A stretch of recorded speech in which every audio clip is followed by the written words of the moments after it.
ত্রাহিমাং পুণ্ডরীকাক্ষাং সর্বপাপ হর হরি শ্রী হরি শ্রী হরি শ্রী হরি। ধরো এই ফুলটা আরেকবার ধরো, ওখানে দিতে হবে। আপনি ধরুন, ওনার উদ্দেশ্যে শ্রদ্ধা জ্ঞাপন করছেন। ভগবদ গীতার একটা শ্লোক পাঠ করে বলো, নম যজ্ঞেশ্বর সমস্ত কব্য ভক্ত ব্যয় আত্মা হরিরারিষ্য অহরাত্র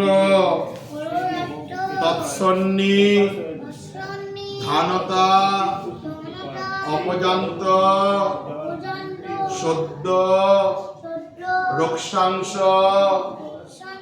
শেষান্ন সুরাশ্চ সর্বে। হ্যাঁ।